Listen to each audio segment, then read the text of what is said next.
Jurassic World Evolution.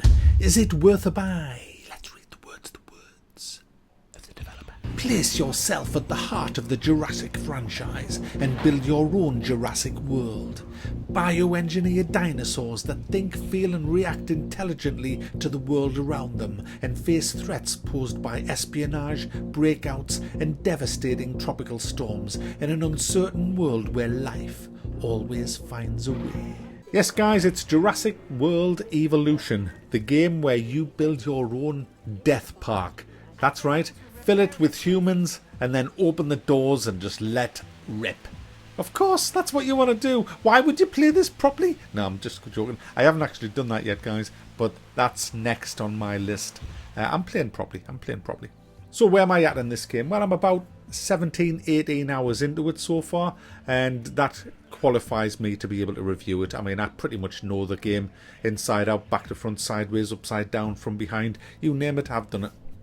First off, I just want to say it looks absolutely gorgeous, and you can change a lot of the graphical settings in this game and some of the gameplay settings as well. You can see all the options on your screen now, so I don't really want to go into it. You can see that the graphics is good. I don't need to start talking about vector shaders and all that wank. You can see, you have eyes. Okay, sounds is great as well. Music is licensed from the movie, though you can switch that off, but why would you? It's just a great immersive experience as far as the visuals and the sound go. So let's move on to what you're really here for, the gameplay. Is it good? Is it deep? Are IGN off their face? What's going down, Holmes? There's so many conflicting reviews about this. You've got the Steam people saying it's amazing. You've got IGN giving it 4.8. Well, that's table. So let's just go for it, shall we? You start off in this game with a bunch of islands. They're all locked except for the first one. The first one is a tutorial island, and that shows you how to place structures, how to place your paddocks where you would put your dinosaurs in, how to get your dinosaurs, how to breed your dinosaurs, and then how to keep the park safe as well as turning over a profit. If you can do that, you will then move on to the next island. Each island has a series of tasks that you have to do before you unlock. It's generally down to the star rating at the bottom. You can see it at the bottom of the screen. The star rating is what you need to do to actually unlock the next island. Now, each island that you unlock will allow you to get access to more dinosaurs by sending out research teams to get the fossils, extracting the DNA from the fossils, and hey presto, there's your dinosaur. That's pretty much how it works. I'm just skimming over it to give you the outline of the game. So it's important, if you want to progress in this game, that you keep an eye on your star rating and do what you have to do to get that rating up. It's easy to do. You just simply click on the stars and it'll tell you what's wrong with your park. You might have a poor variety of dinosaurs, the welfare of them might not be very good, the facilities might suck, and so on and so forth.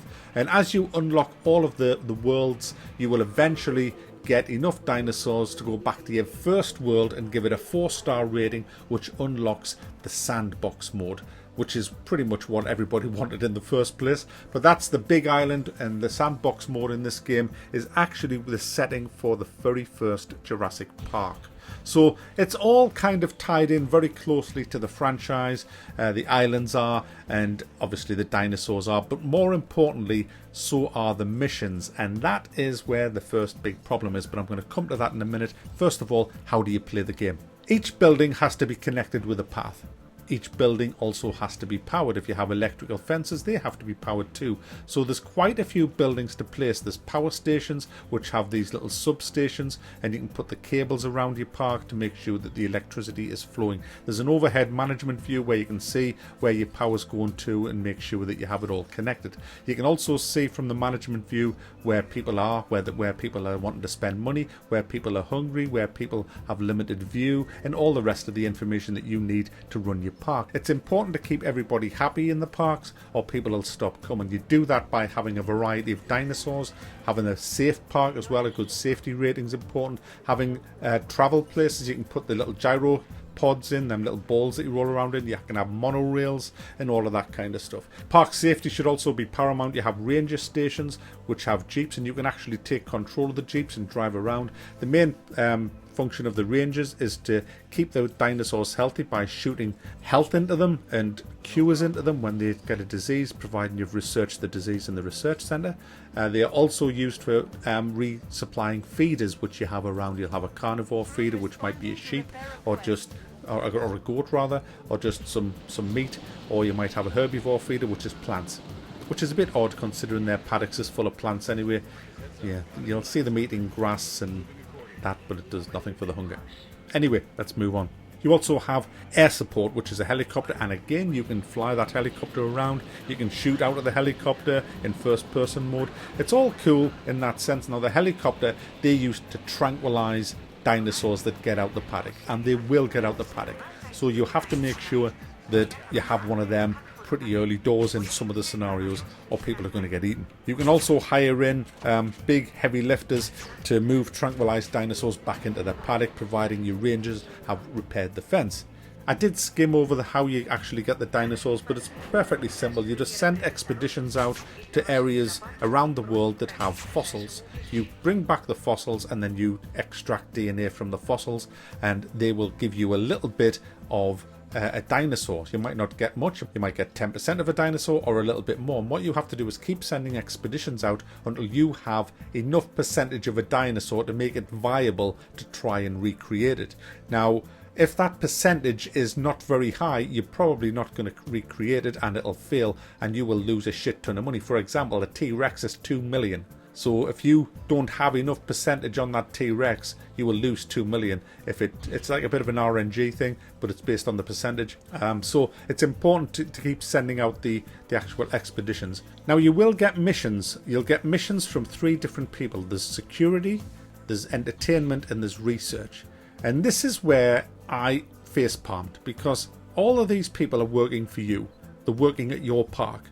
But if you keep taking specific missions from, say, security, you'll find that maybe the entertainment guy will be so pissed off that he'll go around letting the fucking dinosaurs out and they'll start eating everybody. So, you know, he's culpable for fucking mass murder. And they don't think twice about doing it. Or they might just give them all diseases.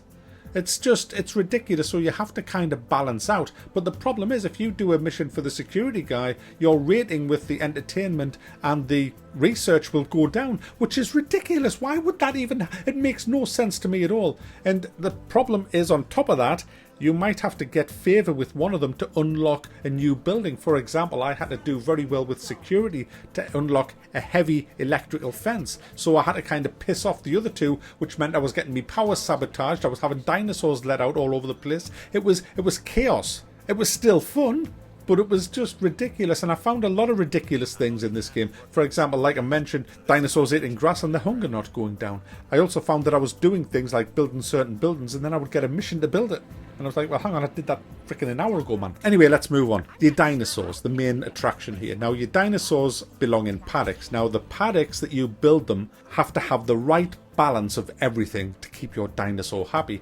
Now, I found that reading the description of the dinosaur is a load of bollocks. The best way to do it, I've found, is to just let your dinosaur in, click on it, and then you'll see a load of sliders. They're not actually sliders, you can't move them, but it's a load of stuff like health, food, water, grassland, forest, population, social, and a general comfort level. You have to keep them markers out of the red in every category, or your dinosaur will get moody, and a moody fucking dinosaur is not good, especially if it's a T-Rex. So to do that, you will look at what it wants. It might not want much forest. It might need a lot of forest. It might not like grassland. It might need a lot of grassland. It might not like water. It might need a lot of water. It might not like to be in there by itself. It might be a lonely dinosaur. So you have to put another one in like it, or, you know, it'll start eating the others maybe. So you have to be careful. You have to make sure you have to plan it as to what you're actually going to do. I mean, velociraptors, for example, they love to be in a pack. So I've put a few of them in there, but they don't like other dinosaurs. They'll eat their face, so you have to be careful of them. Now, if you can keep the comfort levels right, your dinosaurs should be alright.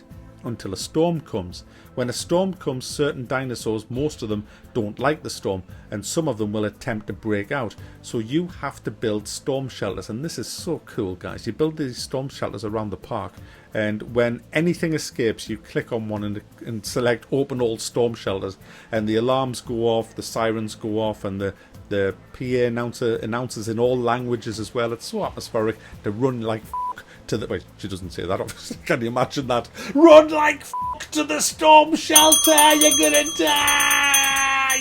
You know, that would be mine if I ran the park, you know, but you can't. And then you see all the people just running to the storm shelters.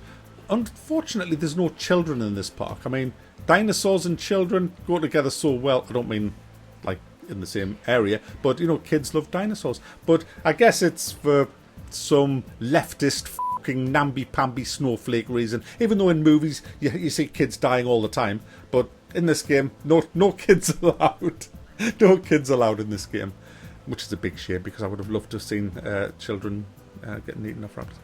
Now, there's a lot of stuff to research and a load of dinosaurs to discover, but unfortunately the depth of this game is such that after you've done it, it does get a little bit boring. I'm still hooked. I'm still wanting to play the game after 18 hours, so read into that what you may. I mean, I've still got a whole 2 islands to do. I've completed most of them, but I've got 2 more left to do, and I haven't even really had a good look at sandbox mode yet. All I know about that is you don't need any money. It's just do what you want, build where you want, and you can control all the storms and everything like I mentioned at the beginning. But everything gets old quite quickly, you know, driving around, taking pictures of them, flying the helicopters and all that. It does get interesting when there's a storm. It can be frustrating. There's a lot of bugs in this game, especially some of the placement bugs. The worst one I've found so far is if you take all the water out of a paddock, it's sometimes nigh on impossible to get it back in. I don't like the ground raising and leveling tools. They're very, very poor. And it could have been a lot better than it is. And that is the problem. And it's a £45 game. So is it worth a buy? This is the problem with it. There's a lot of stuff that I just wish that it didn't have, and a lot of stuff that I wish it did have. I wish it was as manageable as Planet Coaster, for example, which I reviewed last year or the year before. It just isn't. But it is a great, unique game, and I think one of the really cool things is you can customize your dinosaurs. You know, when you start to incubate a dinosaur, you can add your own stuff that you've researched to make it more ferocious. You can change its color. You can also change the color of your Jeeps and all the rest of it. So there is a lot there. I mean, am I going to get £44 worth out of it? £45 worth? Well, I'm probably going to be good for another 10 hours in this game at least. So I'd probably say I'd be looking at around about 25 to 30 hours of gameplay. Some of it frustrating, some of it hilarious. I'm going to thumb it up. I'm going to thumb it up because it is quite an innovative game. I haven't played anything quite like it. It does look great. It looks awesome as well. And you do have a laugh. And there's a lot of things I do want to do on my checklist. You know, I want to release all the dinosaurs in the park at the same time when I've got like a huge amount of people there. I want to do that and just see the carnage unfold, see which dinosaurs left. I'm going to play Dinosaur Royale, of course. Dinosaur Royale? Dinosaur Royale? What am I thinking? Dinosaur Royale? Make a huge park, fill it with every kind of dinosaur, then open up all the paddocks. Dinosaur Royale?